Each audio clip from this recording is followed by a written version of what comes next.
Hello, Tadeo. Nania. We have lots of great questions from our viewers. All right. All right. The first one is since there will likely be a major contact event in 2026 or 2027, and we need to raise our vibration in order to connect with the ETs, does this mean that by 2026 we will have raised our vibration high enough to physically connect with ETs? Is our raising our vibration to a certain level the threshold that will catapult us into this major contact event that you're describing? While raising your vibration is essential, the event that we are describing in your 2026, 2027 is not the kind of contact event that you may think it is. It will be the beginning of something, the crossing into another era, another level, but it will be for reasons that will not necessarily involve immediate physical contact. Raising your vibration is important to help accelerate into the time when physical contact will be available to you. But the incidents that lead up to this major contact event, while they will be helped by raising your vibration, will not necessarily be for the reasons that you think. We cannot go into too much detail at this time about exactly what causes this event.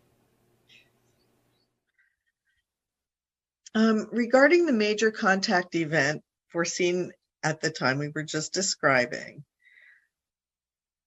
dear Bashar, we would like the ET civilizations involved in this future event to know that we are willing to help at any point during its preparation, if appropriate.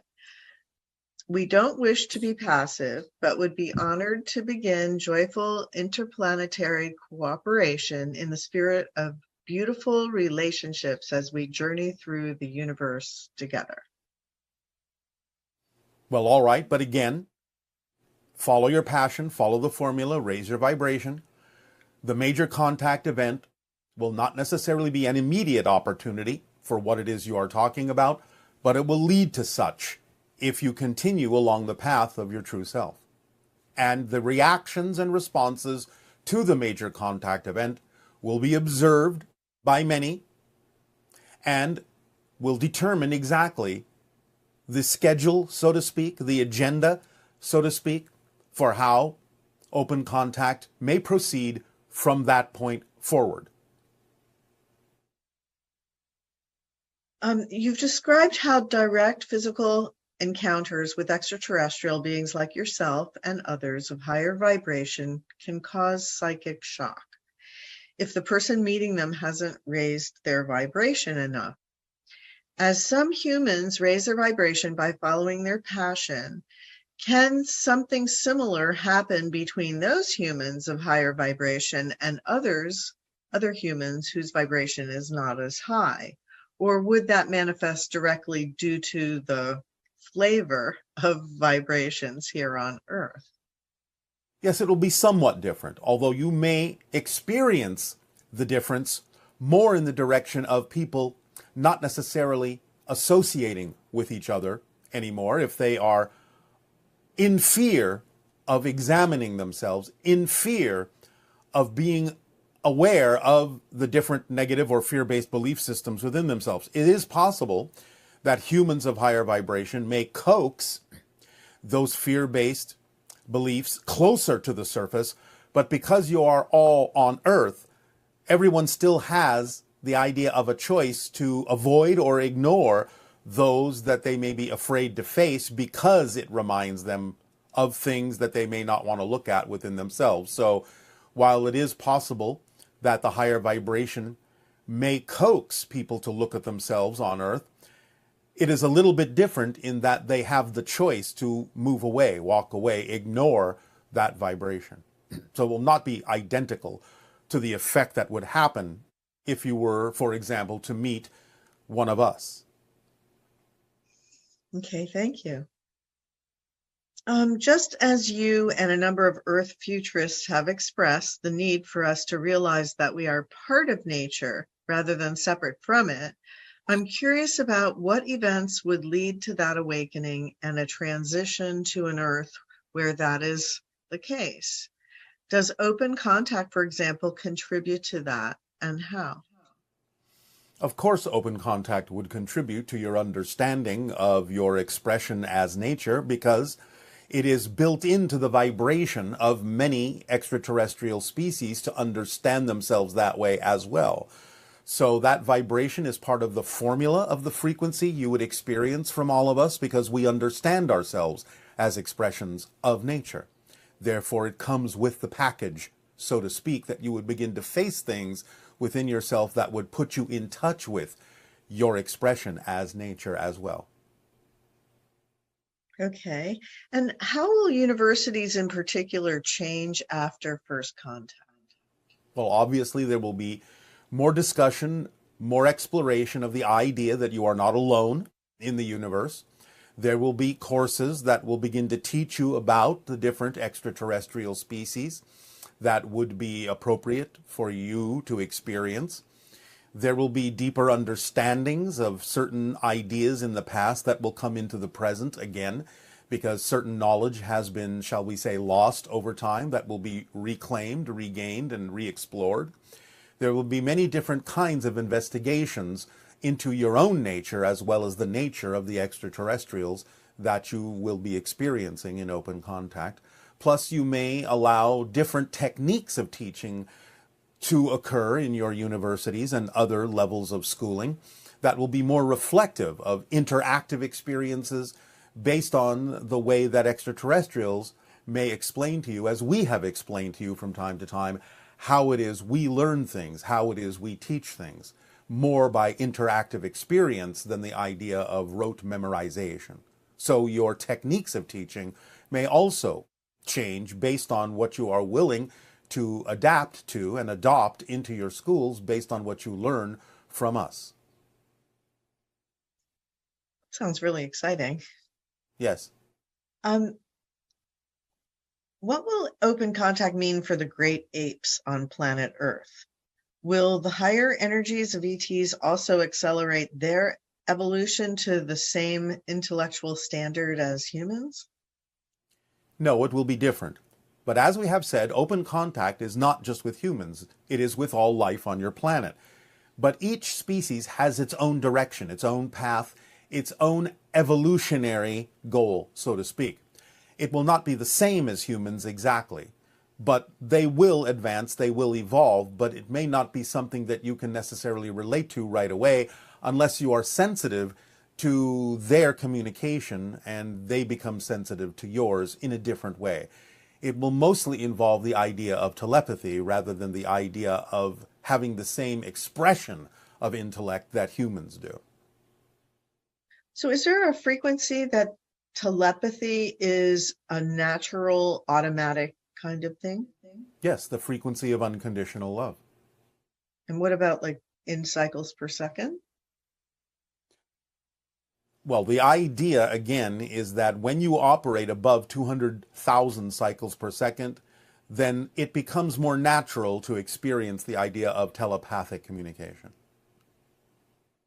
And that experience of telepathic communication can be experienced as like hearing the person's voice talking to you in your head. It can be, but true telepathy is more of a simple receiving of an entire block of information in the form of suddenly simply knowing what the other person is intending. It may come as images, it may come as voices, but it is more likely simply to come as a knowing. You just suddenly know it. There's no mistaking it. It cannot be mistaken for imagination. It is simply that the knowledge is suddenly within you as if it has always been there. So is there such a thing in like a telepathic conversation with another person that's in another room because your frequency is so high? Yes, although such a conversation wouldn't last very long in terms of time, because again, you have instant knowingness, an instant exchange of knowledge and perspective. Okay, thank you. Yes. Um, Do ETs ever reveal themselves to people flying in airplanes? Yes, sometimes. You have many what you call UFO reports of people in airplanes saying that they saw craft outside the airplane windows. Should we high five them? If you wish. They may high five you back if they have 5 fingers. Okay. You mentioned there will be a new Earth satellite, which represents male energy when male energy is more balanced in the future. Can you tell us more about that? All we can say at this time is that it will be something akin to a captured asteroid that will fall into a regular orbit around your planet and, in a sense, become a much smaller secondary moon. Do we have any timeline on that? No. Our CPUs are currently upwards of 100 billion transistors on them. Are there transitions for Asasani CPUs in your time? Transitions? Transistors. Oh, we do not use transistors. What you may recognize as a computer or a form of AI is purely made of intersecting beams of light. And the equivalent would be 150 trillion operations per second. Interesting. If you've never had names, then how do you address each other and identify each other? For instance, if you're referencing another being in a conversation, how do you identify that entity to the person that you're talking to? Remember that our society is purely telepathic, and everyone has a signature frequency. Therefore, by mirroring or reflecting the signature frequency of another individual that is unique, everyone would know exactly who we are referencing. Okay. This person says that they've been getting a strong buzz when they watch your seminars online in real time, and that they've also gotten a similar version of that if they miss the transition and they watch the recording afterwards. Is this a preparation for something? Well, it's a preparation for raising your frequency because the buzz you're feeling is the matching of the frequency that we give off. Even if it's not a live session, the idea of our frequency is sort of embedded in anything that represents the session, like a permission slip. So even though it may not feel completely identical to a live session, the frequency is still embedded in any projection of the communication that we have delivered. Therefore, you will still, if you're willing to match our frequency, still feel some mirroring or reflection of that frequency within you, which you may interpret as a kind of buzz of electricity or in some other way. So for many people, because you're coming in at a higher frequency, as soon as we match that, we start experiencing ourselves from that level. Yes. Yes. And again, since everything is embedded in existence in space-time, then all you're doing by watching a replay of the communication is, again, you are tapping into that frequency to some degree and allowing yourself to begin to identify and mirror and match that frequency, because all information is here and now. Like some people have noticed that if they listen to one of your recordings, every time they hear it, they hear something different. And Yes. my understanding is that has to do with the information is holographic in that sense. So it will, how does that work? Maybe you can explain. Well, you have said it yourself. It's holographic, which means you can have many different kinds of layers of information, but being a holographic structure, you will only perceive what you are the vibration of. So listening to it one time or perceiving it the first time, you may be of a certain frequency that only receives a certain amount of the information that is embedded in the transmission. But if you change your frequency, the next time there are different layers within it that have always been there, but may have been inaudible or invisible to you. But by changing your frequency, now you can pick up on those layers because they are of a different frequency as well. So that's very exciting because that means that even if a person evolves to higher and higher frequencies, every time they listen to one of your transmissions, they have the opportunity to hear information that they were not able to access before. Well, yes, and it might not even be that they hear the information. It might suddenly be that by listening to it, they are suddenly receiving an inspiration they didn't receive before. Again, it may come telepathically. It may simply present itself automatically and instantly in their mind as a fully fleshed out idea or concept or inspiration that they didn't have the first time. It may come that way. It's not necessarily something that would be delivered to them auditorily. So that means even after all of us are long gone, listening to one of these transmissions will provide that opportunity to whoever is listening. Absolutely. Because everything exists in the now and never goes away. It's phenomenal. Yes, it is a phenomenon. I believe that every species has its own limitations and difficulties to overcome. What are your challenges? How do you deal with disturbing frequencies? And what does a training day or school for your folks look like?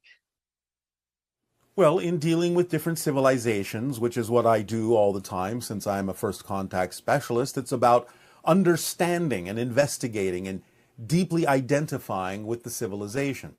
This is why we often experience the idea of having an incarnation or a life in the civilization so that there is a deeper understanding. And that's part of our training, is to actually live among you as one of you until we have enough knowledge that we can then deliver this information in a way that makes sense to you. But on our own world, as I was trained to be a first contact specialist, the mentor of what you may call the training, in this case being my father for my class, creates a telepathic reality that actually appears to be completely and utterly real. And we go through different exercises and different contact scenarios in that telepathically projected reality, again, as if it is completely and utterly real, like we are truly interacting with that civilization. But it's a simulation. It's just that a mentor has the training to project a telepathic reality that contains the ability to make us believe that it is actually happening and not just a training exercise. That way we get the full experience of it, and any errors come back to us fully in our understanding of what the consequences would be if we actually did make that error in interacting with the actual civilization. So it's ingrained within us very deeply by experiencing it as if it is real. So that kind of sounds like what happens to us on Earth, but we don't see it as a projection of consciousness until we become more aware. In some senses, yes. Because the experience is the most valuable aspect. Is that correct? The experience is the only way anyone actually learns anything. That's amazing. Have you ever killed another physical being, even a plant, in your life? And have you ever brought back to the physical life something after death? No, I have never killed anything, not even a plant, in my reality. The closest analogy or answer to the second question would be, again, in birthing a new member of our society, we do create a vibrational medium, a vibrational bubble in which the spirit can actually form a physical body. If you want to call that bringing someone out of the spirit world, even though it's not, quote unquote, bringing them back from the dead, so to speak, that would be the closest analogy of allowing a body to form that a spirit can use or a soul can use to experience our reality in our quasi-physical nature. That would be similar to birth in your reality. Yes. Yes, but not in a physical body, in terms of the female or any particular being actually giving birth through their body. This is done outside the bodies, in a energy bubble. So is it a joint manifestation between you and a female? It can be. It doesn't always have to be. It can just be done on your own? It can be, or it can be done with any number of members, depending upon what it is the soul wishes to experience as the body that is formed for it to participate in our civilization. It can be done between the same genders. It can be done between multiple genders. It just depends on what the purpose of the soul is and what kind of body needs to be created and what kind of theme they are exploring. So what does it look like when you see this person manifest in the sense that you're describing? There is a kind of clear energy bubble that can be perceived. There will be a burst of light within it, and a small energy structure will form within it and will build very quickly into the cellular structure of a body made out of quasi-physical material. It usually only takes about anywhere from 5 to 30 seconds. So is this the same as Asasani beings creating a birth, right? Is what you're describing? That is what I'm describing. Yes. Okay. Yes. That's amazing. Certainly much easier than what the women on our planet go through. In a sense, yes. It's all relative. Are there extraterrestrials who are involved in the hybridization program that are not grays? Yes. And can you tell us anything about that? Do they do this to further their own culture and their own reproductive needs, or what would be the purpose of that? Not so much, but they are more in an assistive, shall we say, role.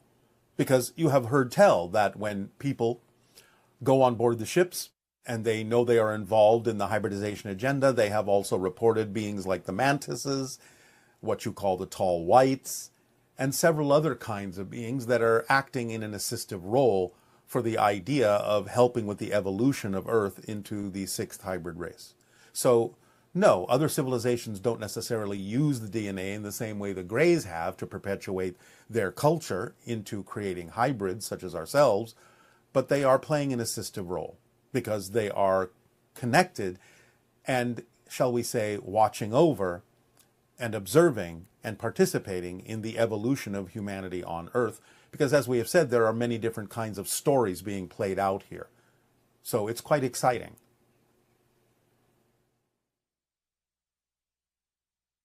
Who exactly issued the original quarantine of Earth? Was it a collective vote or the decision of one individual to gate humans off of interstellar travel for centuries?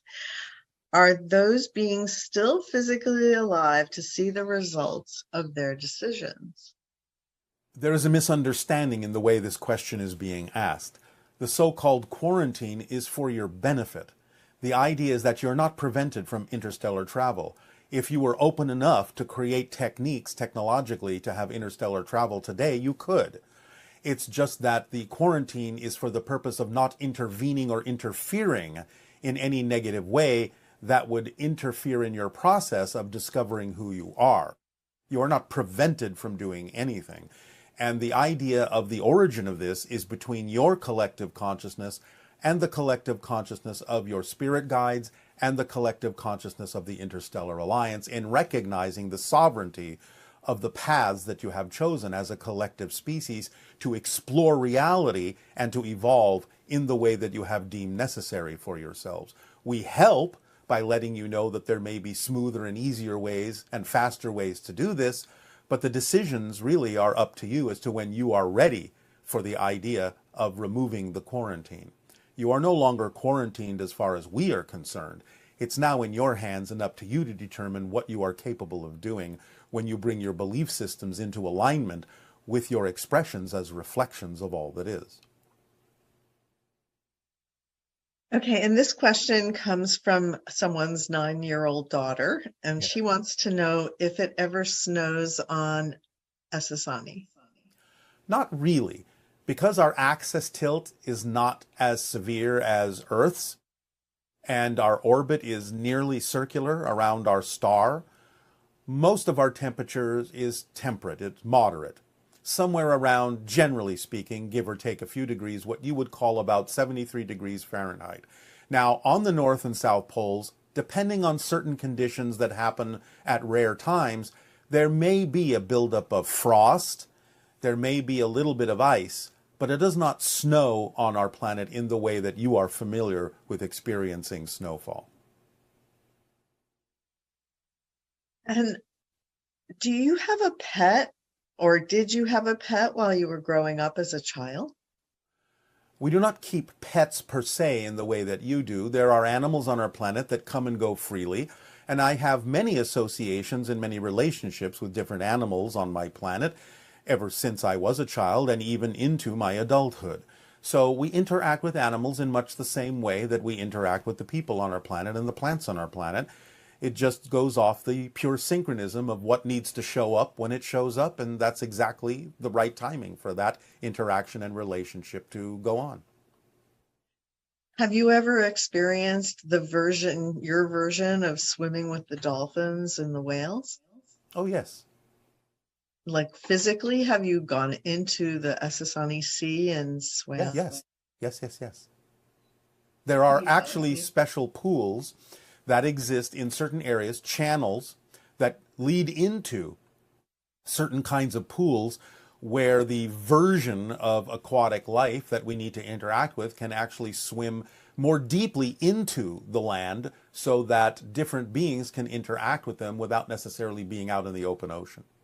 This is something similar to what used to happen in your Atlantis in ancient times, where certain temples were built in such a way that the dolphins and whales could swim into the temples and thus interact with people.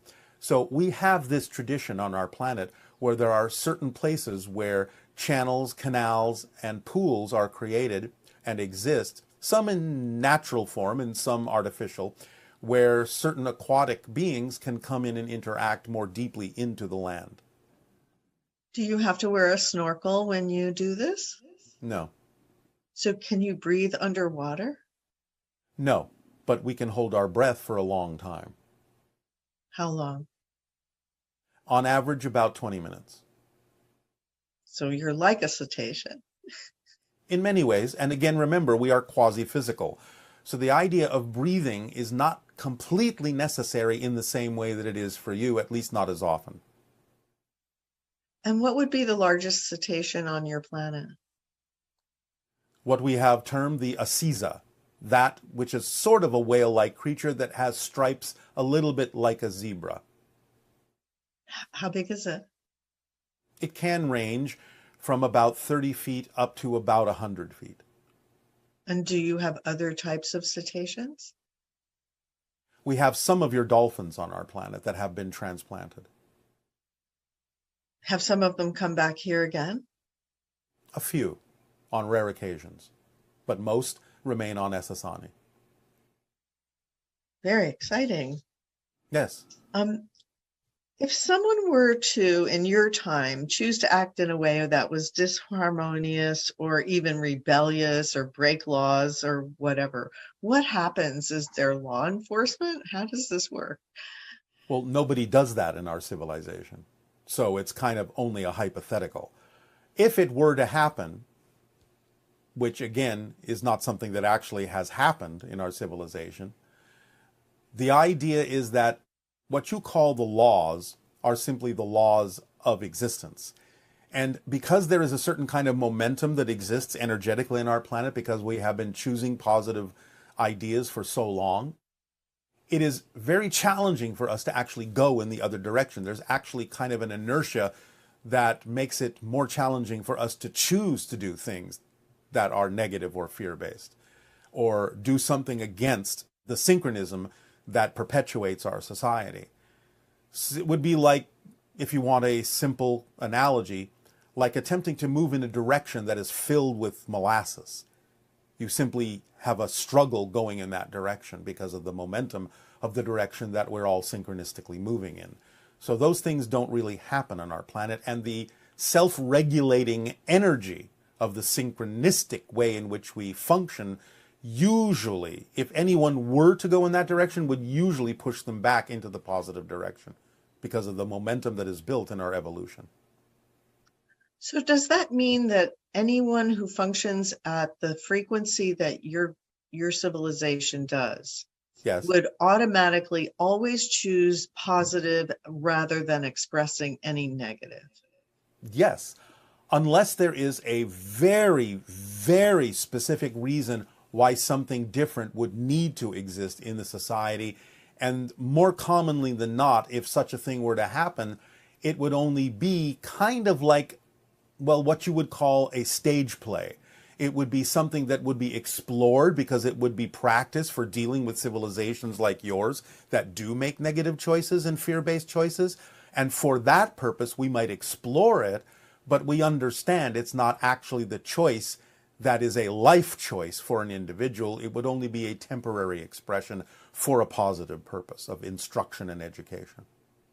And since humans may have some trepidations about ETs, the idea that ET civilizations, many of them, functioning at the same level as yours would be similar that way, that there's nothing to fear from ET civilizations that function above a certain frequency. Correct. Yes, because it simply doesn't go hand in hand with that frequency.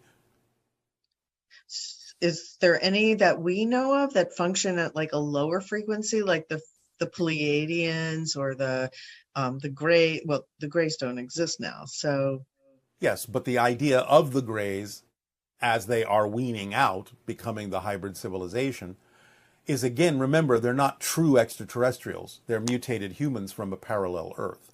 So in that sense, they almost don't count. I see.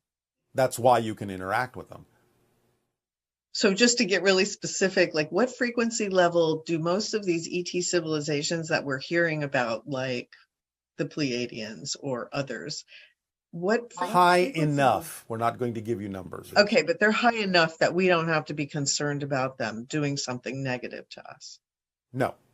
There is no civilization you are interacting with other than a random visitation here and there by beings that may be of a slightly lower frequency, but there is nothing you're interacting with on your planet that you actually need to be afraid of. That's wonderful. This one person is writing in that there are more and more films coming out focused on the idea of open contact, such as one Pixar film which came out, it's coming out next year, Elio, similar to Ely.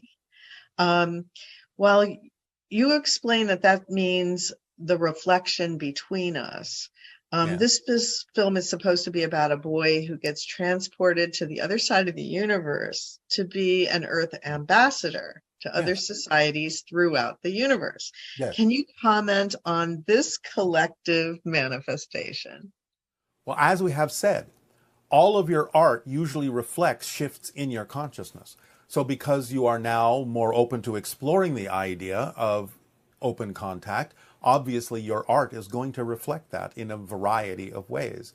It has been doing so for quite some time. You have your Star Trek and things like that have been showing that the collective consciousness of your world is preparing itself to be able to have open contact with extraterrestrial species.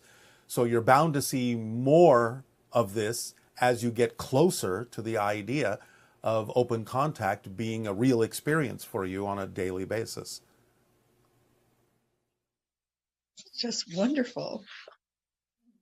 It is full of wonder. What? Excuse me? It is full of wonder, yes. Wonderful. It's wonder. I mean, just the idea that our generation is the one that gets to experience this first contact is amazing. Well, all the generations that exist on your planet. And one of the reasons that upcoming film depicts a young child is because the children are a different species, and to them the idea of contact with extraterrestrials will be part of their daily routine eventually and will not be considered unusual. Well, Earth has come a long way. Let's just say that. The Earth you're on now has always been this way. Remember that you're shifting constantly. Right. Fascinating. So what is the first thing a Sasani child is taught? Unconditional love. That it is the vibration of existence itself, and to align and match with that. All else falls into place through pure synchronism. Okay. And you say that approximately 5% of you comes through Daryl when he's channeling. Energetically, yes. Does that mean that we only get 5% of the fullness of your answers to the questions? And this is because we can only resonate with 5% of you. No, that's a slightly different thing. The amount of information you do get from us does fluctuate in percentage from time to time based on what it is we perceive you can process. But the idea that only about 5 to 10% of my energy comes through Darrow doesn't necessarily have a basis for what the percentages of the amount of information we give you when asked specific questions. It will fluctuate on a different way, in a different scale. Okay. And this person wants to know how we can help our loved ones, everyone awake or not, to get on the right train. You can only share with them what it is you believe will help them. That's all you can do. Whatever it is they choose to do with that information is none of your business, as we have said many times. So that's the best you can do, is just give them the option, give them the opportunity to examine and explore and think about the idea of other paths they could take, other options they could choose, other choices they can make. That's it. And be a living example of making those choices yourself so they can see in you, living in you, the effect of having made those positive choices. It's the best way to entice them to make those positive choices on their own. But again, you cannot expect or insist that they must, because you don't know what their path is. You don't know what it is they need to explore. So it's none of your business what they choose to do with the information you share. But sharing that information and living as an example of that information is the best you can do. And when you noted that in 2012 there was a big split and the path that we could take, I was wondering if we were all on the same path. This is what this person is saying. And if we are here today on this forum, how does that split relate to this split? As we have said, the splitting prism is still going on. There are many paths, not just 2 or 3. But the idea is that as a general collective group, those that are exploring consciousness, the expansion of consciousness, exploring the idea of the concept of open contact and interacting with us and other beings like us, are in general moving along the same general path, going through the same general versions of Earth, to some degree collectively, even though every individual still has their own unique reality. But you can have made agreements to go along with certain groups that are willing to shift to similar Earths over and over in the same way that still contains the idea of the expansion of consciousness and the acceptance of your part of being a galactic family. And do any of the ET ships have weapons on them? Not any of ours. We do have what you may call shields, energy shells around the ship that can protect us from various phenomenology, but it's not used in that sense as defense per se in the way that you mean it, because again, through pure synchronism, we don't attract a need to defend ourselves. That's just simply not in our reality. So since none of the ETs we are interacting with have negative